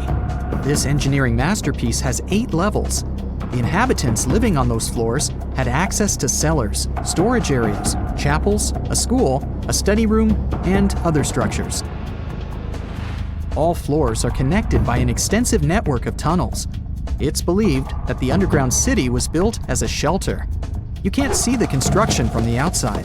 Its depth is approximately 279 feet. The complex was large enough to shelter about 20,000 people, plus their livestock and food supplies. There's also a 180-foot ventilation shaft People used it both for ventilation and as a well. The well supplied water both to the villagers living on the surface and to those hiding in the underground city. Interestingly, those living on the bottom levels were able to cut off the water supply for the upper and ground levels. This kept the water safe from potential poisoning. The place was designed for protection. The tunnels could be blocked from the inside with huge round rolling stone doors. The passageways were extremely narrow. Potential invaders had to enter the tunnels one at a time. Seems like they thought of everything in the 7th century BCE. Archaeologists believed the Phrygians were the ones who first built the levels. After them, the structure was used and enhanced in Roman times. This was when the chapels were added. The golden time of Derinkuyu, however, was during the Byzantine era. But how did these people manage to create such tunnels? Well, the rock they carved them into wasn't usual. It was soft volcanic rock. It appeared due to a geological process that began millions of years ago. Volcanic eruptions covered the area in thick ash. It then solidified into this soft rock. When the natural forces of wind and water eroded softer parts, only hard elements remained. Fun fact, fairy chimneys are also made of intricately shaped volcanic soft rock, but they formed naturally without any human intervention. I'm still in Turkey, but this time, my destination is Çanakkale, where a myth came to life. For 3,000 years, people believed that Homer's Iliad was fiction and that Troy never existed. In 1863, everything changed. Expatriate Frank Calvert discovered ancient ruins in western Turkey. He was convinced they belonged to the ancient city of Troy. Heinrich Schliemann examined this area in 1868. That's when Troy saw sunlight again after all those centuries. Troy has complex layers. Over the years, 9 ancient cities were built on top of one another. Historians say that the area was strategically located between Europe and Asia, so it became a prosperous trade and cultural center. This strategic position made Troy attractive throughout history. After the Trojan conflict, the city was abandoned between the years 1100 to 700 BCE. Then Greek settlers rediscovered the area, and Alexander the Great ruled there. The Romans then invaded the city. Speaking of this event, the first thing you would see when visiting the site is a replica of the wooden Trojan horse from a movie shot in 2004. The next stop is Lothal. In the 1950s, Lothal and several other Harappan sites were discovered in India. These new provinces extended the boundaries of the Indus Valley civilization. Lothal was an important part of the Harappan civilization. It had vast cotton and rice fields. Plus, it had a bead-making factory. Beads were made from semi-precious stones, like agate. Many of these beads were later found in Mesopotamia, which serves as evidence that Lothal was a thriving trading port. Archaeologists believe that the city was part of an ancient trade route. Traces of agriculture? Check. Traces of trade? Check. What else? The remains of residential buildings, streets, bathing pavements, and drains. Some real city planning, and impressive examples of early urbanization. The town was well constructed. There were modern houses. Some of them had 6 rooms, bathrooms, a large courtyard, and even a veranda. Lothal also had the world's oldest known dock. It linked the city with the Sabarmati River and the trade route. The ancient Mayan city of Calakmul is located in southern Mexico in the tropical forest of the Tierras Bajas. From 500 CE to 800 CE, Calakmul was home to over 50,000 people. There was a central plaza surrounded by outer districts. And if we count both the inhabitants of all those outer areas and those who lived in the center, Calakmul had a population of more than 1.5 million people. It was a city that was habitable for 12 centuries. It's believed that the place had more constructions than any other excavated Maya settlements in the region. After 1000 CE, the Maya civilization there faced a downfall. The settlement that was once the center of Mesoamerica was almost completely abandoned. The ancient city was at the heart of the second largest tropical forest in America. The site is well preserved, so today, if you were to visit it, you would be able to picture what life looked like in ancient Mayan times. The city remains include architectural complexes and sculpted monuments, defensive systems, quarries, water management features, agricultural terraces, massive temple pyramids, and palaces, not to mention a variety of body ornaments and other accompanying objects. It proves that complex state-organized societies lived in this tropical forest. The Mayans depicted nature in their paintings, pottery, sculptures, rituals, and even food. I'm moving on to a place people thought didn't really exist. The city of Thonis Heracleion appeared only in a few inscriptions and ancient texts. Turns out, it was waiting to be discovered for thousands of years. Scientists searched the majority of the coast of Egypt. But then, archaeologist Frank Gaudio and his team detected a colossal face looking at them from under the water. The ancient city of Heracleion was discovered completely submerged 4 miles off Alexandria's coast. In the ruins of the lost city, there were 64 ships, 700 anchors, and a treasure trove of gold coins. Archaeologists consider a 16-foot tall statue and the temple remains the most important findings discovered by the expedition. Back then, the city had ceremonies and celebrations that took place in the Temple of Amun. The ruins and artifacts were made from granite and diorite, so they were in good condition even after having been in contact with water for centuries. They give people a glimpse into what life was like 2,300 years ago in one of the most important trade ports of the world. The city had a network of canals. You can think of it as an ancient Egyptian Venice. The canals linked many separate harbors and anchorages. Towers, temples, houses, and other structures were also linked by bridges. Thonis Heracleion was the country's main port for international trade and the collection of taxes. No one really knows how the city ended up submerged, but archaeologists connect it with natural causes. At the end of the 2nd century BCE, most probably after a flood, Heracleion got covered with water. Then, Alexandria, the city founded by Alexander the Great, became more glorious than Heracleion. Before Alexandria's fame, Heracleion was the main port of entry to Egypt. So, after the disaster, many ships heading for Heracleion had to change their route and go to Alexandria. Heracleion lost its glory until its rediscovery in 1933. Mesa Verde is an American national park in Colorado. The park is the largest archaeological preserve in the U.S., with more than 5,000 sites, including 600 cliff dwellings. Mesa Verde means green table in Spanish. The name comes from the shape of the mountains in the area, with flat tops and steep sides.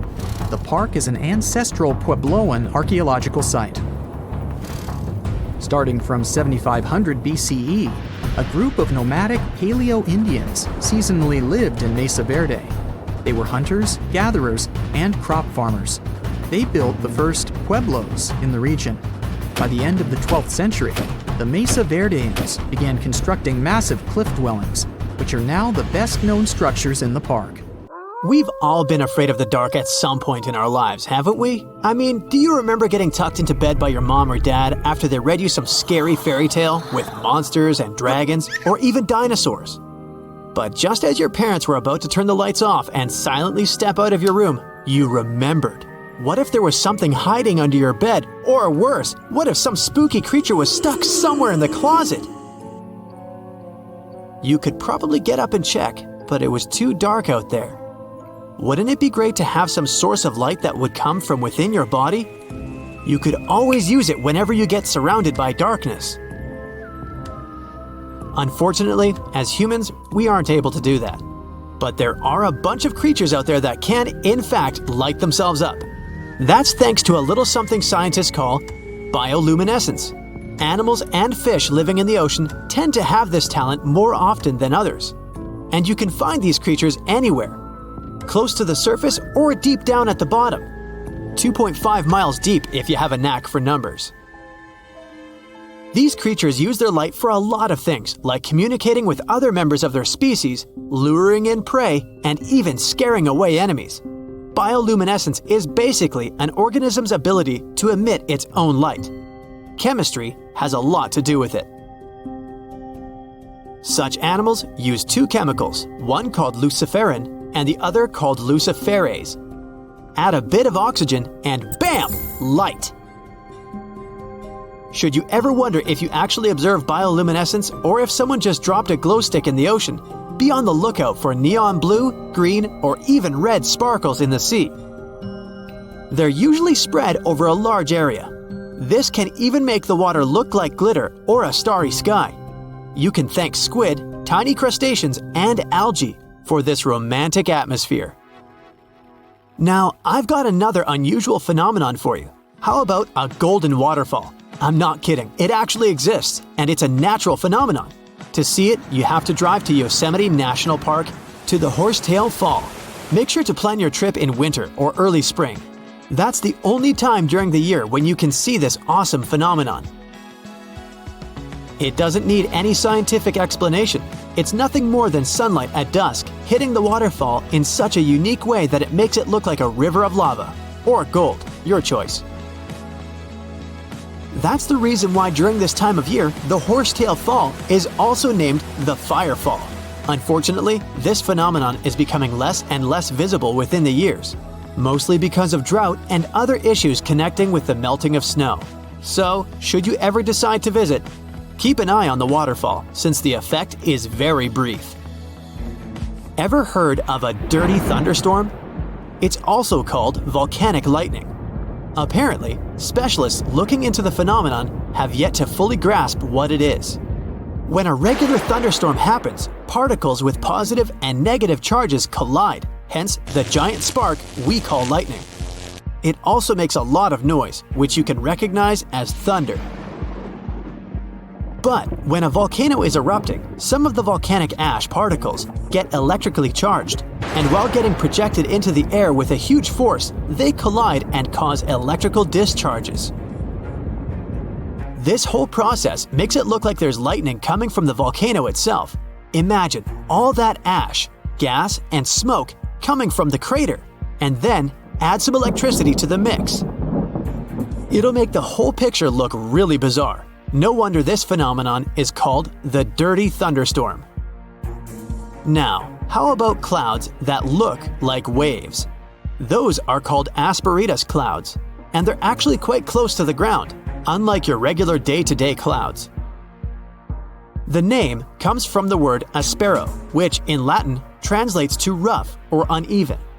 On rare occasion, you may spot such clouds when the weather is calm, but they're mostly associated with thunderstorms. These clouds appear during unstable atmospheric conditions, and surprisingly, they don't produce rain.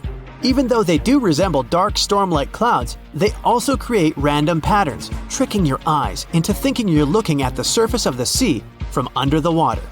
Another impressive kind of cloud is called mammatus clouds. What makes them so special is a series of bulges emerging from the base of each cloud. One such cloud enters a level in the atmosphere where the wind direction changes. You can see these wave-like patterns in the sky. Australia is the place for you if you like surfing, but not all the waves you can catch there are made of water. Near a town called Hayden, there's a mysterious wave made out of rocks. This granite formation supposedly dates back to 2.63 billion years ago. That's way before dinosaurs started hanging around the planet. Standing at 49 feet high and 360 feet long, the wave was formed as a result of two processes: weathering and erosion. There's softer sediment at the base of the wave rock, which was chemically weathered by groundwater. Winds and rain did the rest of the job, causing the erosion of the rest of the formation. Its red, yellow, and gray stripes are made of iron hydroxide, carbonates, and other chemical compounds that were washed down by the rain. You've made it to Australia, so stick around a bit more. There's one more location here that seems unreal. You'll need to fly over this one, however, if you want the best picture. In the western part of the country, surrounded by green woodlands, there's a series of lakes. They're all a staggering shade of bright pink. Out of them all, the most famous is Lake Hillier, a 2,000-foot-long reservoir. It's surrounded by both sand and a forest of eucalyptus trees. This makes the cartoon-like hue of the lake stand out even more. One of the many theories explaining the color of these mysterious lakes is connected with algae. These algae appear to gather high levels of a substance called beta-carotene, which has a red-orange pigment in it. Another explanation involves haloarchaea. Those are microorganisms that sometimes look red. Even if you don't enjoy flying, the lakes are great for taking a swim. They're not toxic, even though they have loads of salt in them. This means you'll be able to stay afloat easily, and the water won't damage your swimsuit. During winter up north in Canada, a bizarre phenomenon happens at Lake Abraham in Alberta. Underneath the frozen surface, you can spot some weird objects that look like frozen jellyfish. It's definitely not the case, as these creepy formations are just frozen methane bubbles. Those are pockets of gas that were trapped underwater and got stuck there after the lake had frozen. They appear when leaves and grass fall into the water and bacteria digest them. This process transforms them into methane. This phenomenon is as beautiful and strange as it is dangerous. The pockets of methane can easily become highly flammable. When the temperatures rise during the spring, the ice melts and these bubbles start popping and fizzing. It's a spectacular sight to observe. Picture a lake filled with soda. Remember not to bring any source of fire. It can be very dangerous for visitors. You can check out these types of lakes all across Canada's Banff National Park. Nature often tends to make its own music. Just listen to the sound of crickets at night, or the soothing noise of a waterfall. But in Bucks County, Pennsylvania, there's a strange geological phenomenon which takes nature soundtracks to a completely different level. These are called the ringing rocks, and scientists still can't explain their unusual behavior. If you strike these rocks with a heavy object, like a hammer or another rock, the stones will make a ringing sound, as if they were hollow, but they're not. What makes the ringing rocks even more bizarre, apart from the mysterious sound they make, is that no animal wants to hang around there. Even though the rocks are surrounded by a thick forest, scientists haven't managed to trace any animal activity in the area yet.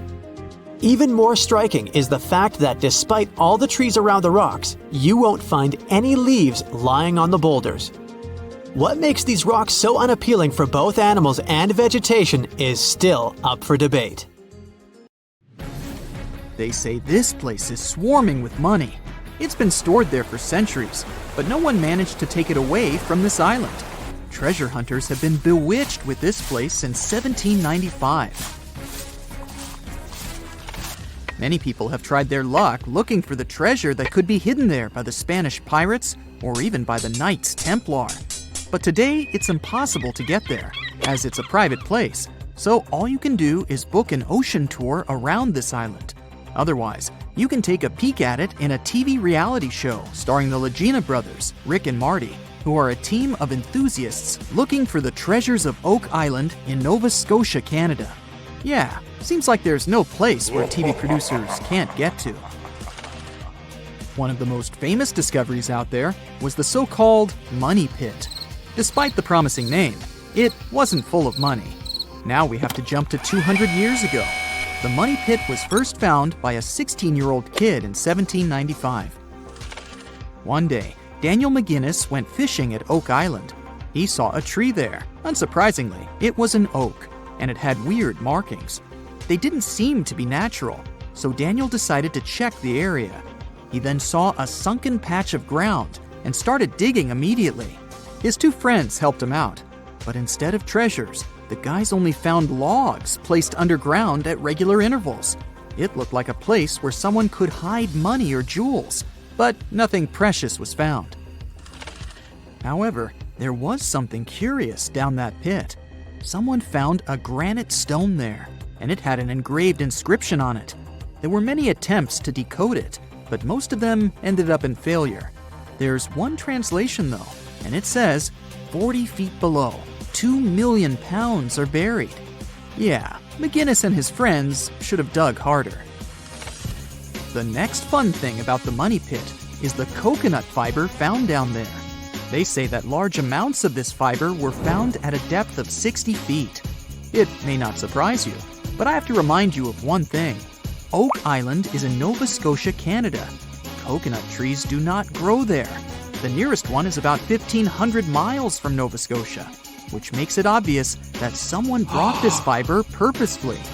Researchers came up with an idea that coconut fiber could have been used to make ropes and lower all the treasures down the pit. Next up, we have not one, but two mysteries. In the late 1800s, the Oak Island Treasure Company was thoroughly inspecting and excavating the island. Everyone believed something enormous was hidden there. These guys managed to drill 153 feet underground. That's like 15 stop signs stacked one on top of the other. You might have guessed that they didn't find pounds of gold and diamonds, but they found a manuscript. There's a theory claiming that it's one of Shakespeare's lost manuscripts. Some scientists believe that it was hidden there by the writer and scientist Francis Bacon, the true author of Shakespeare's works. Yeah, rumor has it it was Francis and not William who wrote all the plays and sonnets. But there's no proof it was really so. The Money Pit may be the most popular shaft on Oak Island, but it's not the only one, and it's not the first. Before the Money Pit discovery, treasure hunters were drilling at Smith's Cove. While damming there, they found a wooden piece. It was a U-shaped formation that had Roman numerals. After a more thorough inspection, the specialists realized it was supposedly dated to 1769. The Money Pit was discovered 26 years later. This fact created many speculations that this structure might have been part of the real shaft with treasures everyone was looking for.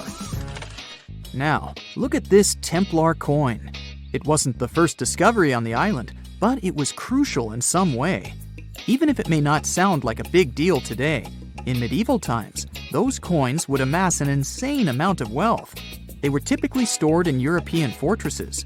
For the treasure hunters, this coin was a sure sign there was more to be found on the island. The logic is simple. If there's one coin of that kind, there must be something else. And they were right. It wasn't the only Templar discovery. On the southwest shore of the island, a crossbow bolt was found. Experts say it dates back to the 13th century. But, once again, that wasn't something the treasure hunters were after. Some more coins were found on the island. Rick and Marty Legina retrieved this precious piece from a swamp. The coin is made of copper, and this time, it originated from Spain. When it was found, the Legina brothers could only see the number 8 engraved on it. But later on, some experts studied this coin and claimed it was made sometime around the 17th century. They managed to clean it well and saw the date 1652 engraved on the back of this coin. There's a theory stating that Spanish explorers found some treasure but hid it instead of taking it to the king. So maybe this coin just dropped out of the chest full of coins and jewels and is part of the treasure everyone was after. Or someone could have accidentally lost it while looking for the treasure. Who knows? One more famous treasure hunter is Gary Drayton. Gary and his team, together with Rick Legina, came across 2 coins while metal detecting the island. Those were 17th century King Charles II Britannia coins. One of them had a very clear inscription on it, stating that the coin was minted back in 1771. Another swamp treasure of possibly Spanish origin is also here. This time, it's a silver ring. A specialist studied it closely and reported that it had been repaired twice. The ring was once made bigger, and it was also made smaller once. It's decorated with a floral design, which was popular in Europe in the 1730s. Among all the other curious things, Rick and Marty Legina found a silver button at Isaac Point. The button's pretty old. It supposedly dates back to the middle of the 18th century, and the notorious Money Pit was discovered later. This is why it wasn't a big deal of a find. It could simply belong to some farmer peacefully raising livestock on the island. there's no official record of any chest full of gems and coins found on Oak Island, but enthusiasts did find some jewels there. First off, the team found a brooch with a magnificent red gem. They mistakenly thought it was a ruby, but a professional gemologist stated it was a garnet. The piece was made of silver, and it's pretty old. Experts believe it was made around the 15 or 1600s. Another brooch they found didn't have any gems on it, but it had an intricate design. It's a brooch with a leaf design and an ornate rope. There are 13 branches of the leaf, which instantly created more mystery to the whole treasure hunting. First off, there's a carving with a 13-branched tree on a rock on the north shore of this island. What's more, many people believe that the number 13 is important to the Knights Templar. The enthusiasts also found a brooch not far away from the place where Daniel McGinnis, the guy who found the money pit, lived. The brooch was shown to a professional gemologist, Charles Luton Brain. He had to break it to the team that there were no gems adorning this piece of jewelry. In fact, the stone that seemed to be a gem was just a piece of glass. It was processed using a special technique though, so it was leaded glass. The enthusiasts decided to study the brooch even more and found out that part of the brooch was made of gold. The specialists claim that the brooch dates back to the 14th century. Was it the treasure everyone was looking for? The Moai statues have been standing tall and proud for hundreds of years. Once people put an enormous effort into carving these grand sculptures, and then they just suddenly stopped making them. But why? Let's figure out this mystery. Easter Island, located 2,500 miles east of Tahiti, has an area of 63 square miles. To this day, it's one of the most isolated islands in the world. Once it was covered with forests, filled with different trees and ferns. But when the first humans came to the island around 400 CE, the forest slowly began to disappear. And starting from 1250 CE, Moai statues began appearing all over the place. People made them from different types of rock: compressed volcanic ash, basalt, trachyte, and red scoria. As it's a volcanic island, these were all the ingredients the creators of the statues had to use. And once the builders completed their work, they covered the statues with pumice. The faces of the statues are different, but they all have distinct expressions with heavy brows and large noses. Their arms are carved into the body. Some have hats on top of their heads. There are nearly 900 statues all over the island. They differ in size. The average height is 13 feet tall, and the largest ones reach 33 feet in height and weigh up to 82 tons. Because the statues have so many different faces, there are theories that they represent and honor ancestors, chiefs, and other important people who lived on the island. But without any clear evidence, it's almost impossible to figure out the true purpose of the Moai. Once they stood beautifully along the coast, watching over people in settlements, and their backs faced toward the spirit world of the sea. When Europeans first discovered the Moai statues in the 1700s, many of them had already toppled over, and the construction of statues had stopped way earlier than that. Huge amounts of effort were put into making these things. Expert craftspeople spent a great deal of time slowly carving the statues with basic picks. A team of up to 6 people would work hard for an entire year to make just one statue. Then they often had to transport it to its special place on the island, as far as 11 miles. With the help of carbon dating, experts have managed to figure out that the statues started to appear in 1250 CE. And then, suddenly, in 1500 CE or so, the process just stopped. The creators of the statue just left their stone chisels where they were last used, and only a quarter of all the statues were actually placed where they were supposed to be. Half of them still remained in the quarry, while others were left on the ground mid-transit. Something happened on the island, and it caused everyone to just lose interest in the statues. There are many theories around why it could happen, and they mostly relate to deforestation. Islanders may have used wood to move the statues across the island. They possibly did this with the help of sleds and ropes, or even used logs to roll the statues or canoes to float them. The wood started to deplete eventually. Trees on the island took very long to grow, and rats ate most seeds. People had many uses for wood, and they needed it not only for practical things, but also to create other statues. Another reason why the inhabitants of the island could have stopped building the statues might be that they were busy with other projects. Specialized rock gardens were becoming more common with a growing population. They were great for the soil, keeping it warm and fertilizing it at the same time. Islanders spent much time and effort making these rock gardens, and there simply wasn't enough time to focus on building and moving the statues. Another theory suggests that what people believed in changed over time. Supposedly, the islands once saw the statues as a connection to their ancestors. After some time, though, rituals depicting a show of strength and endurance became more widespread. And with these rituals, islanders started to carve images related to seabirds. Seabirds became the main animal on the island.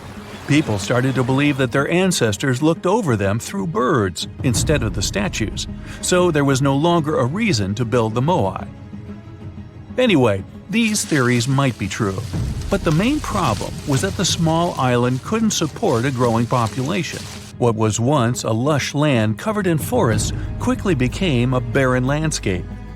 For the first few centuries, people relied on forest resources, but agriculture became more important sometime after 1550, when forests disappeared.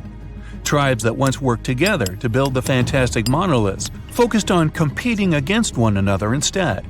During this struggle for land and resources, the moai statues were toppled over because people wanted to reduce their significance. Over the following centuries, all the statues were pushed over, but not all of them deliberately. Many fell naturally after being neglected for so long.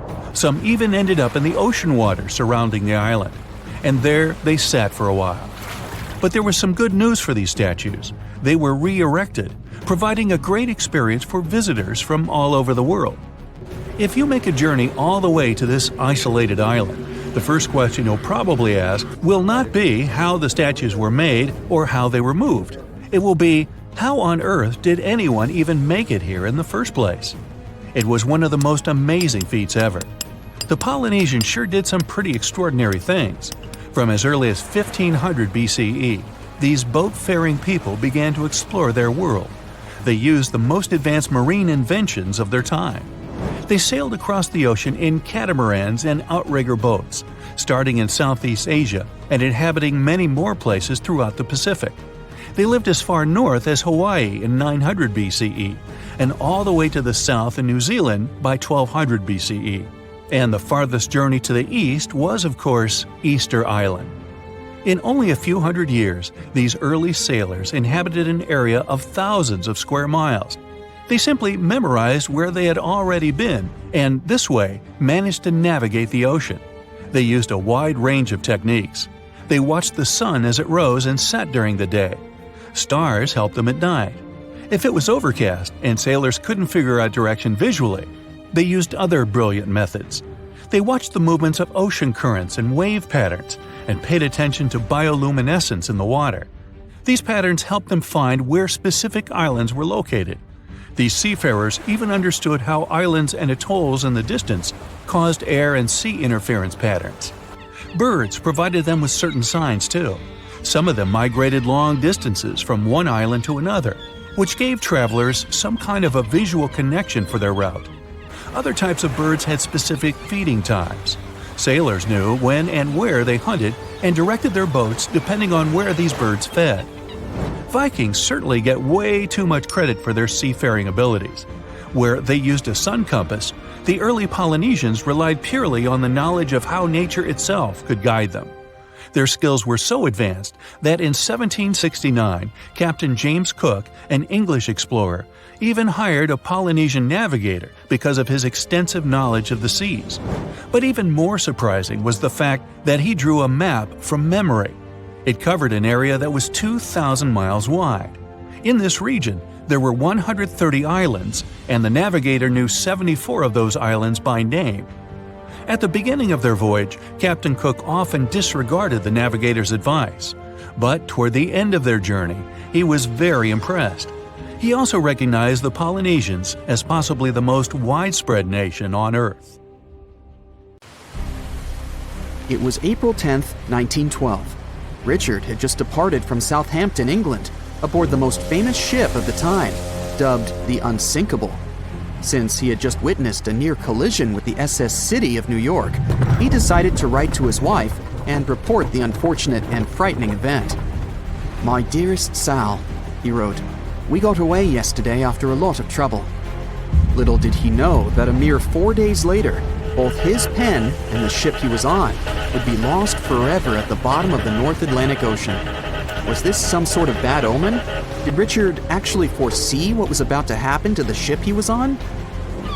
In case you haven't figured it out by now, Mr. Richard Geddes was aboard the Titanic on the day that he wrote the letter to his wife. On April 14, 1912, the ship seemed to have been lost forever. Along with it, so many secrets and treasures have settled at the bottom of the ocean. It took until 1985 for the Titanic's wreck to be finally rediscovered using state-of-the-art sonar technology. Ever since then, they've managed to recover thousands of items from the Titanic, and many of them went on display or auction. Things like jewelry, a life jacket, a menu from the ship's restaurant, or even a sample square of carpet from the first-class stateroom have all captivated the public's attention, just like the many stories of the people on board. Scientists have even tried to come up with strategies to get the Titanic back up altogether to properly study it and stop it from getting more and more damaged at the bottom of the ocean. Some have suggested filling the wreck with ping pong balls to make it float, while others even considered injecting it with 180,000 tons of Vaseline. Another idea was to use 450,000 tons of liquid nitrogen to trap it in an iceberg that would float to the surface. But they eventually had to let go of all these potential strategies since the Titanic is way too fragile to ever be recovered. The Titanic may be one of the most interesting ships lying at the bottom of the ocean, at least in popular culture, but deep-sea divers have a lot of other stories to share.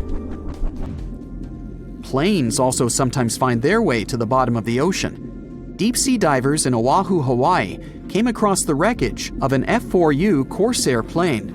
It seems to have crashed into the ocean in 1946, as it didn't have sufficient fuel. If you can dive deep enough, you might even stumble upon statues and lost artifacts, like those found in the world's only underwater archaeological park off the coast of Naples, Italy. It features the ruins of the ancient Roman city of Baia.